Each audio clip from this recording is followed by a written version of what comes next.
کہ ان کا بھائی اب مصر کا بادشاہ بن گیا ہے تو انہوں نے بہت معافیاں مانگی۔ حضرت یوسف نے فرمایا کہ اللہ تمہیں معاف فرمائے گا۔ پھر انہوں نے اپنے باپ حضرت یعقوب کا حال دریافت کیا تو پتہ چلا کہ ان کی بینائی کھو گئی ہے۔ حضرت یوسف نے یہ سن کر اپنا کرتا دیا اور فرمایا کہ یہ میرے باپ کے چہرے پر رکھنا تو ان کی بینائی واپس آ جائے گی، اور ایسا ہی ہوا۔ پھر سب بیٹوں نے باپ سے اپنے کیے کی معافی مانگی اور سب حضرت یوسف کے پاس پہنچ گئے۔ حضرت یوسف ایک عرصے تک اللہ کا پیغام لوگوں تک پہنچاتے رہے۔ پھر آپ کی وفات ہوئی اور آپ کی قبر مبارک بھی مصر میں ہی ہے۔ وقت گزرنے کے ساتھ ساتھ لوگ پھر سے بت پرستی میں پڑ گئے۔ مدین نام کے ایک شہر میں لوگ تجارت کیا کرتے تھے اور ناپ تول میں ہیر پھیر کرتے تھے۔ اللہ نے ان کے پاس اصلاح کے لیے حضرت شعیب کو بھیجا۔ آپ نے اس قوم کو ایمانداری اور عدل کی تبلیغ کی، اللہ کی وحدت کا درس دیا اور فساد سے باز رہنے کا حکم دیا۔ لیکن ان کی قوم نے ان کو جھٹلایا اور کہا کہ اگر تم سچے ہو تو آسمان سے ہمارے لیے پتھر برساؤ، اور ایسا ہی ہوا۔ شعیب علیہ السلام اور نیک لوگوں کو چھوڑ کر باقی سب پر اللہ کا عذاب آیا اور وہ سب فنا ہو گئے۔ وقت گزرتا گیا اور فرعون نام کا ایک ظالم شخص مصر کا بادشاہ بن گیا۔ اس قوم کو بنی اسرائیل کہا جاتا تھا۔ فرعون کو نجومیوں نے بتایا کہ بنی اسرائیل میں ایک بچہ پیدا ہوگا جو تمہیں تباہ کر کے اپنی قوم کو بچا لے گا، لہٰذا اس نے حکم دیا کہ ہر گھر میں لڑکے پیدا ہوتے ہی قتل کر دیے جائیں اور لڑکیاں چھوڑ دی جائیں۔ تبھی ایک گھر میں موسیٰ علیہ السلام نے جنم لیا۔ ان کی والدہ نے قتل کے ڈر سے انہیں ایک صندوق میں بند کر کے دریا میں ڈال دیا۔ فرعون کی بیوی نے دریا کنارے صندوق دیکھا تو اسے کھولا اور اس بچے کو نکال کر محل میں لے گئی۔ اس نے فرعون سے کہا کہ اسے قتل مت کرو، اور اس طرح موسیٰ علیہ السلام کی پرورش فرعون کے محل میں ہوئی۔ ایک روز انہوں نے ایک لڑائی دیکھی جہاں کسی دوسرے قبیلے کا شخص بنی اسرائیل کے ایک آدمی کو مار رہا تھا۔ آپ نے غصے میں اسے کچھ مارا جس سے اس کی جان نکل گئی۔ معاملہ بگڑ گیا اور لوگوں نے کہا کہ بنی اسرائیل کے ایک شخص نے ہمارے قبیلے کے بندے کو مار ڈالا، لہٰذا اسے بھی مار ڈالو۔ حضرت موسیٰ وہاں سے بھاگ کر حضرت شعیب کے شہر مدین میں پہنچ گئے۔ وہاں انہوں نے دیکھا کہ ایک کنویں سے لوگ پانی لے رہے ہیں، لیکن دو لڑکیاں برتن لیے کونے پر بیٹھی ہیں۔ حضرت موسیٰ کے پوچھنے پر انہوں نے بتایا کہ ہمارے باپ بہت بوڑھے ہیں، لہٰذا ہم ان سب کے ہٹنے کا انتظار کر رہی ہیں۔ آپ نے ان کی مدد کی، اور وہ دونوں دراصل حضرت شعیب کی بیٹیاں تھیں۔ وہ حضرت موسیٰ کو گھر لے گئیں۔ حضرت موسیٰ نے حضرت شعیب کو سارا قصہ سنایا تو انہوں نے انہیں تسلی دی کہ اب تم محفوظ ہو اور اللہ نے تمہیں ان ظالموں سے بچا لیا ہے۔ حضرت موسیٰ نے 8 سال حضرت شعیب کے پاس گزارے۔ حضرت شعیب کی بیٹی سے ان کا نکاح ہوا۔ دونوں میاں بیوی وہاں سے چل پڑے۔ راستے میں ایک جگہ آگ جلتی نظر آئی تو آپ نے اپنی بیوی سے کہا کہ تم رکو اور میں آگ لے کر آتا ہوں۔ جب وہ آگ کے پاس پہنچے تو ایک درخت سے آواز آئی کہ مبارک ہے وہ جو اس آگ میں ہے، اپنے جوتے اتار دو، میں جہان کو پالنے والا اللہ ہوں اور تمہیں پیغمبری کے لیے چن لیا ہے۔ میری یاد کی خاطر نماز کی پابندی کرو اور بے شک قیامت آنے والی ہے۔ پھر اللہ نے انہیں دوسرا معجزہ بھی عطا کیا کہ لاٹھی زمین پر ڈالنے سے سانپ بن گئی، اور پھر تیسرا معجزہ عطا کیا یعنی اپنا ہاتھ بغل میں ڈال کر نکالا تو وہ چمکنے لگا۔ ان نشانیوں کے ساتھ اللہ نے موسیٰ علیہ السلام کو فرعون کے پاس واپس بھیجا۔ موسیٰ علیہ السلام نے کہا کہ میں نے وہاں ایک شخص کو قتل کیا تھا، مجھے ڈر ہے کہ فرعون مجھ پر غضبناک ہوگا، اس لیے اے اللہ تو میرے بھائی ہارون کو میرے ساتھ بھیج تاکہ میں طاقتور ہو جاؤں، اور ایسا ہی ہوا۔ ان دونوں بھائیوں نے مصر میں جا کر فرعون سے کہا کہ اللہ نے ہمیں بھیجا ہے کہ تو بنی اسرائیل کو نہ ستا اور انہیں ہمارے ساتھ بھیج دے۔ اس نے پوچھا کہ تمہارا اللہ کون ہے؟ موسیٰ علیہ السلام نے جواب دیا کہ وہی جو اس جہان کو پیدا کرنے والا ہے، جو تیرا اور میرا پالنے والا ہے، اور میں اس کی نشانیاں لے کر آیا ہوں۔ جب وہ تنگ آ گیا تو اس نے دربار میں جادوگروں کو بلوایا جنہوں نے زمین پر رسیاں پھینکی جو نظر بندی سے سانپ دکھنے لگی۔ پھر موسیٰ علیہ السلام نے اپنی لاٹھی ڈالی تو وہ ایک اژدہا بن گئی اور باقی سب سانپوں کو نگل گئی۔ یہ دیکھ کر سب جادوگر سجدے میں گر پڑے کہ ہم موسیٰ اور اس کے رب پر ایمان لائے۔ فرعون نے ان کو بہت تکلیفیں دی، یہاں تک کہ ان کے ہاتھ بھی کٹوا دیے، لیکن وہ اپنے دین سے نہ ہٹے۔ لیکن فرعون کی قوم پھر بھی ایمان نہ لائی۔ ہاں جب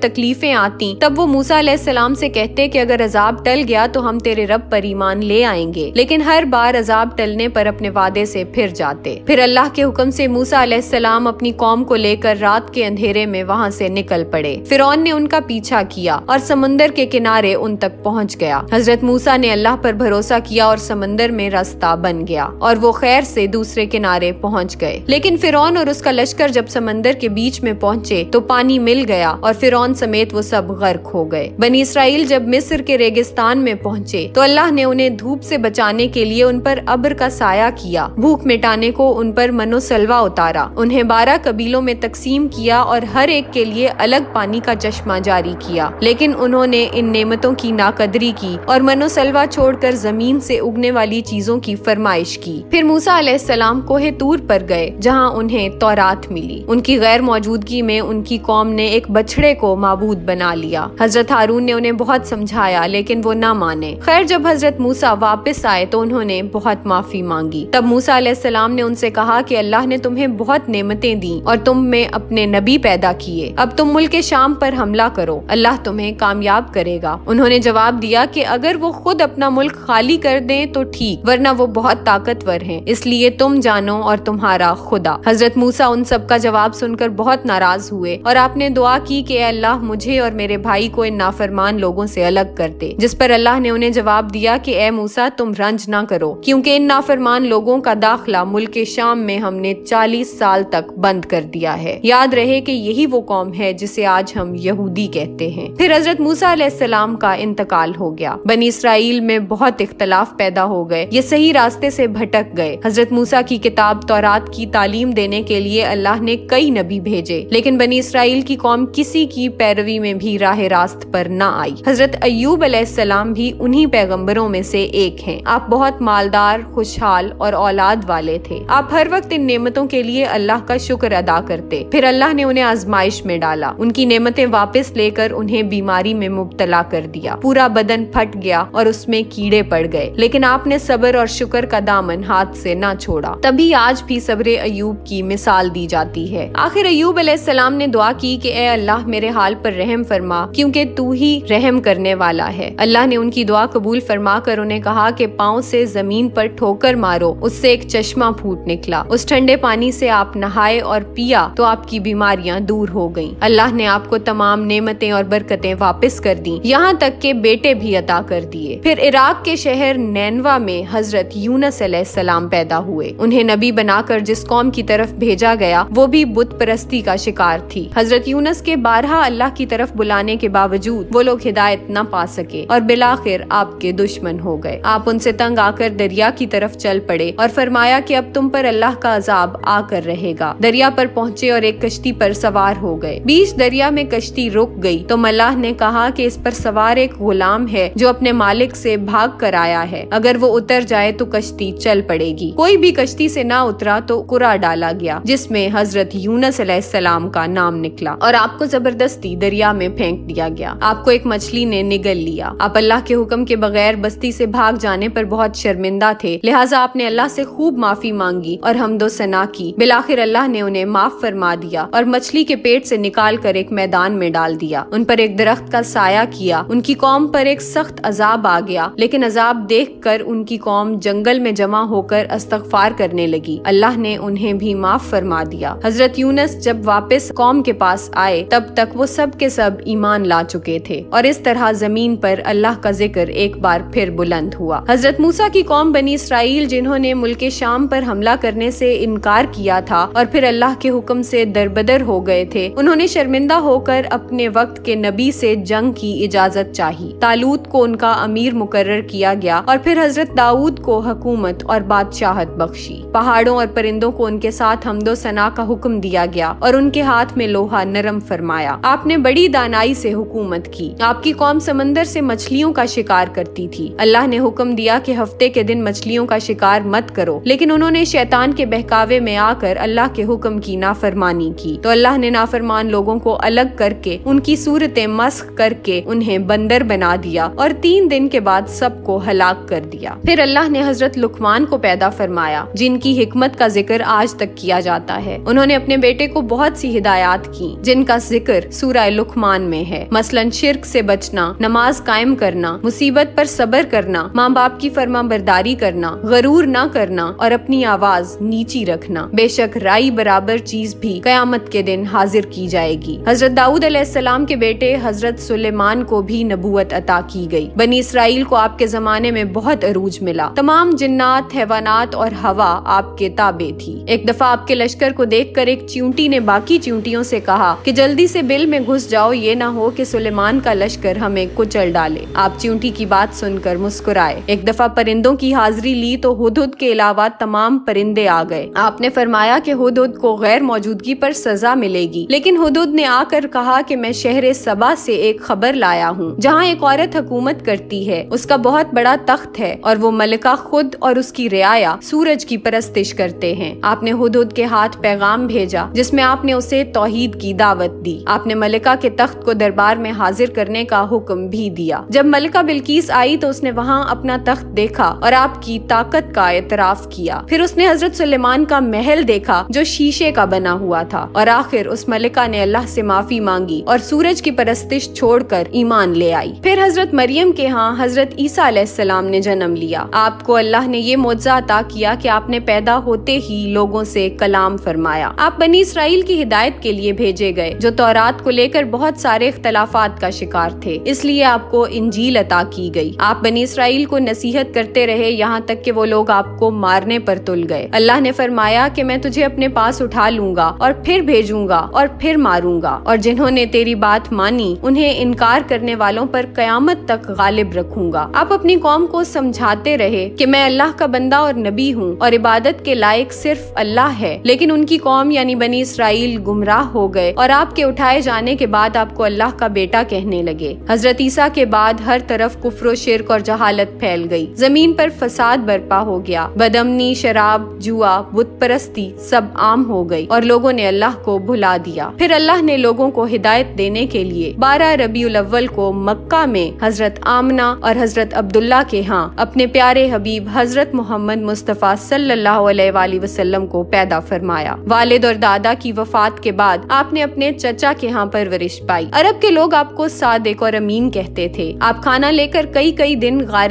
ہرا میں قیام فرماتے اور اللہ کی عبادت کرتے۔ 40 برس کی عمر میں آپ غار ہرا میں عبادت میں مشغول تھے جب آپ کو نبوت عطا کی گئی اور حضرت جبرائیل تشریف لائے اور سورہ الگ کی آیات تلاوت کی۔ اس طرح آپ پر قرآن پاک نازل ہوا۔ آپ نے اللہ کی توحید کا پیغام عرب کے بت پرست لوگوں تک پہنچانا شروع کیا اور وہ آپ کے دشمن ہو گئے، لیکن سب سے پہلے اسلام قبول کرنے والوں میں حضرت خدیجہ، حضرت علی، حضرت زید بن حارث اور حضرت ابوبکر صدیق شامل تھے۔ انہوں نے اللہ کے دین پھیلانے میں آپ صلی اللہ علیہ وآلہ وسلم کی بہت مدد کی۔ اسی دوران قرآن پاک کا نزول بھی جاری رہا جس میں پچھلی تمام امتوں کا اپنے نبیوں سے سلوک اور ان پر نازل ہونے والے عذاب کا ذکر بھی کیا گیا۔ اسی طرح آپ صلی اللہ علیہ وآلہ وسلم نے بھی بہت صعوبتیں برداشت کی۔ عرب کے جاہل لوگ یہ کہتے تھے کہ یہ کیسا پیغمبر ہے جو ہماری طرح سڑکوں بازاروں پر چلتا پھرتا ہے۔ پھر آپ کو معراج کا معجزہ عطا ہوا جس میں آپ کو مسجد اقصیٰ سے 7ویں آسمان تک جانے کا شرف حاصل ہوا۔ جب ایک رات آپ سو رہے تھے تو آب زمزم سے آپ کے قلب کو دھویا گیا، آپ کو براق پر سوار کیا گیا، بیت المقدس لے جایا گیا، مسجد اقصیٰ میں آپ نے تمام انبیاء کی امامت فرمائی۔ پھر آپ آسمانوں کی سیر کرنے گئے، وہاں سے سدرۃ المنتہا پر لے جایا گیا۔ پھر ایک مقام آیا جہاں جبریل علیہ السلام نے کہا کہ یا رسول اللہ اگر اس سے آگے میں بڑھا تو میرے پر نور سے جل جائیں گے۔ وہاں سے آگے آپ نے اکیلے سفر کیا اور آپ نے اللہ سے ملاقات کی، جنت اور جہنم کا نظارہ کیا۔ آپ کو تحفے میں نماز، روزہ اور سورہ بقرہ کی آخری آیات دی گئیں۔ آپ نے معراج کا واقعہ سنایا تو سب سے پہلے حضرت ابوبکر نے آپ کا ساتھ دیا اور وہیں سے آپ کو صدیق کہا جانے لگا۔ جب کفار نے بہت تنگ کیا اور آپ کو قتل کرنے کا منصوبہ بنایا تو آپ نے لوگوں کی امانتیں حضرت علی کے سپرد کی اور اپنے صحابہ کے ساتھ وہاں سے ہجرت فرمائی۔ آپ نے غار ثور میں پناہ لی۔ جب کافروں نے آپ کو گھر پر نہ پایا تو آپ کا پیچھا کرتے ہوئے غار ثور تک پہنچے۔ تب وہاں مکڑی نے جالا بنایا اور ایک کبوتر کے جوڑے نے انڈے دیے جس سے کافروں کو گمان ہوا کہ یہاں کوئی موجود نہیں ہے۔ 3 دن کے بعد آپ مدینہ تشریف لے گئے۔ 10 سال بعد جہاد فرض ہوا۔ رمضان میں آپ نے 313 صحابہ کے ساتھ مل کر 1000 کے مشرکین کے لشکر کے ساتھ جنگ کی جسے غزوہ بدر کہا جاتا ہے۔ اس میں مسلمانوں کو اللہ کی مدد سے فتح ہوئی۔ اس کے 1 سال بعد غزوہ احد ہوئی جس میں 70 مسلمان شہید ہوئے۔ پھر غزوہ خندق ہوئی جو یہودیوں کے خلاف لڑی گئی۔ پھر 6 ہجری میں قصہ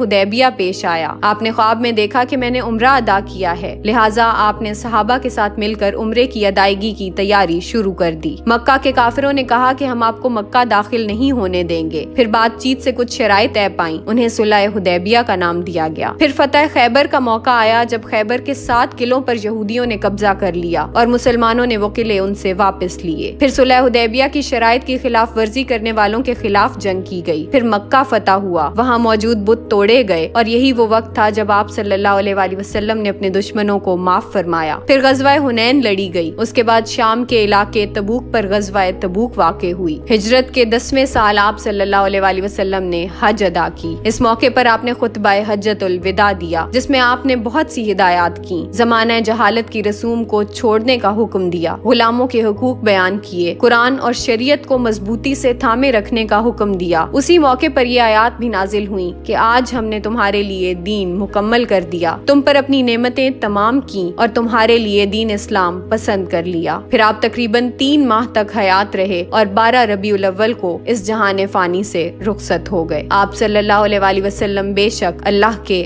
آخری نبی ہیں اور آپ کے بعد قیامت تک کوئی نبی نہیں آئے گا۔